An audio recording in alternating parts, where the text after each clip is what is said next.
Hi everyone, this is Daniel from chessmotel.com, and today we're going to be going through a game played between Artur Yusupov playing as whites and Yuri Dokhoian playing as blacks.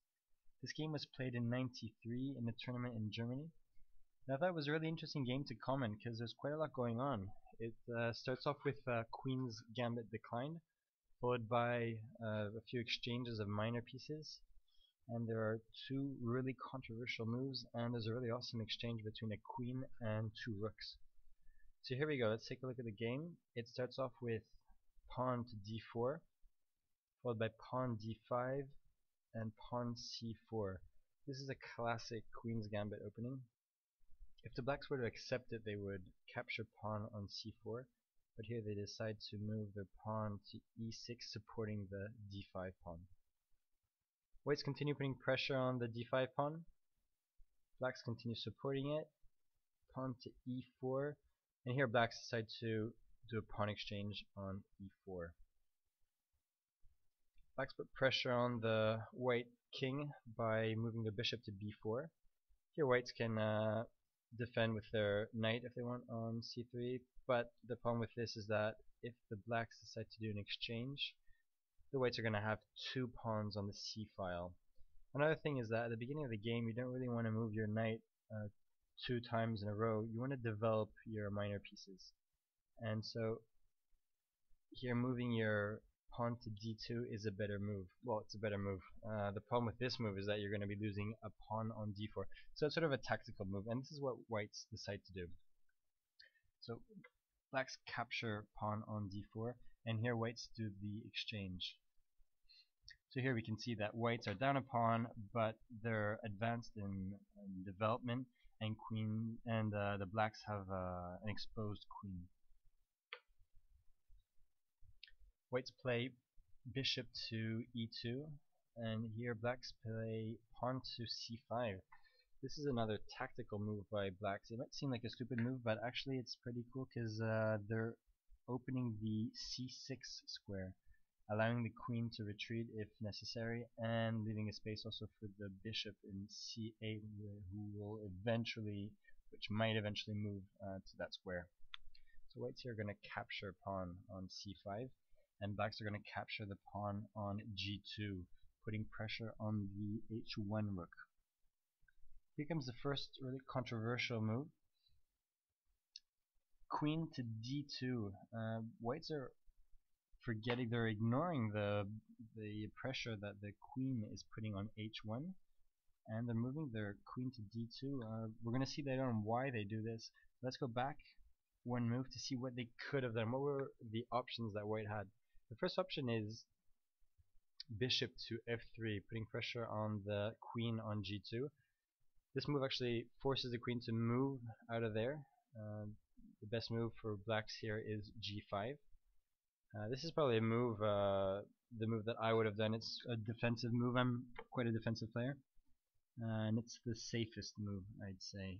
Another move here would be d4, putting pressure on the g7 square. That's also a really good move. But whites decide to move their queen to d2. So blacks, of course, are gonna capture the rook on h1, and whites are going to castle on the queen side, doubling up their rook and their queen on the d file. And here we can see a really dangerous checkmate on d8.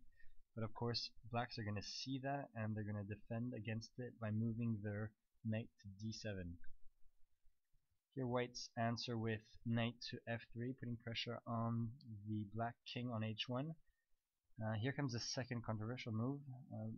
Blacks have two options here. Either they can move their queen to g2, it's more of a defensive move, or do the exchange, and this is what blacks decide to do. They capture the rook on d1. So here we can see that blacks have three minor pieces and their two rooks, and whites have three minor pieces and their queen.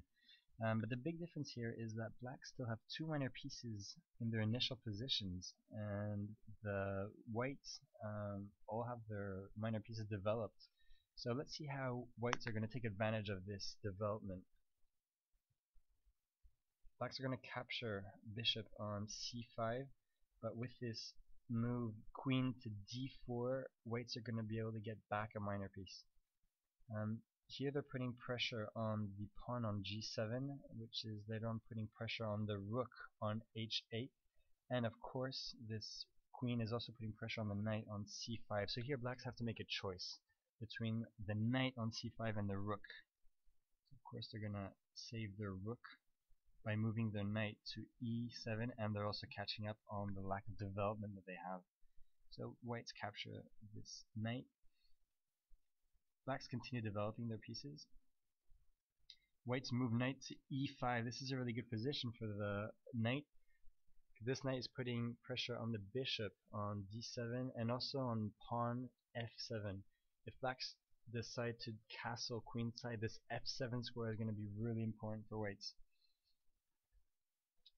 So blacks are going to try and kick that knight out of that really good position by moving their knight to c6. Whites are going to follow up with bishop to f3, and blacks exchange knights on the e5 square.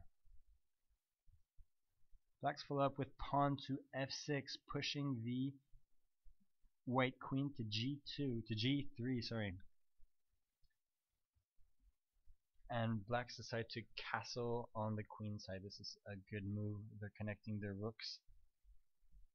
And now finally blacks have developed all their pieces. White captures pawn on g7. Blacks answer with rook to g8, forcing the queen to the e7 square.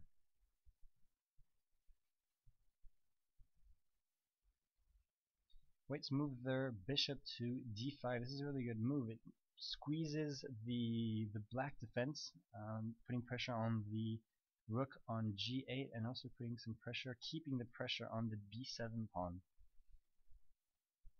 Rook to f8, and here the whites capture pawn on h7. This is a good move by whites, but they could have maybe started to advance their pawns that are in defense, like the b2 pawn. They could have moved it to b4 or the h2 pawn to h4, because this pawn on h7 wasn't really dangerous at all, and there was no rush to capture it. But you can't blame them for wanting to gain an advantage in the material.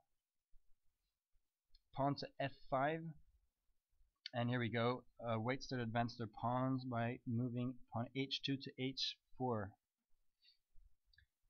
Pawn to e4. This move is blocking the retreat of the white bishop. So this bishop in d5 is really dangerous for the blacks. So they're going to try and kick it out of that position. Pawn to h5, and here blacks force the exchange. Here white hasn't got much choice apart from the exchange, and that's exactly what they're going to do.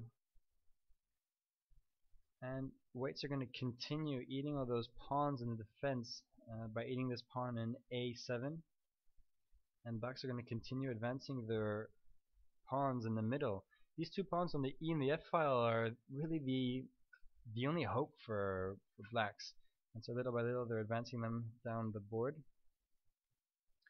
Here whites are going to check the king. They're going to play around with the king for 2 or 3 moves. I think they could have gone to that position straight away. I'm going to go back a few moves. Let's see.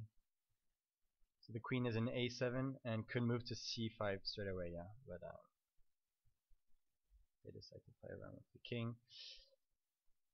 From this position, blacks continue advancing their pawns by moving pawn to e3. Whites capture pawn on c6, forcing the king to move to b8. And these two pawns in the middle are becoming a little dangerous, so white brings back the queen to f3. Rook to e8. King to d1. And oh, the blacks decide to do a pawn exchange on f2. Let's go back to see. I think that pawn to e2 would have been a better move, checking the king.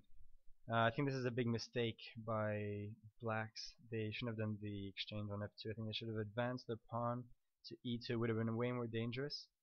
And plus now they only have one pawn. This is really looking bad for blacks. I think that from here it's just downhill for blacks.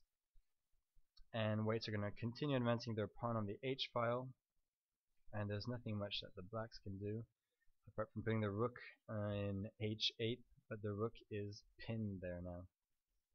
And now the whites can freely move their queen by checking the king until whites find a comfortable position, and here from this point blacks resign. There's nothing much they can do. In the best case scenario they're going to lose a rook, and anyways it's going to be followed up by a checkmate.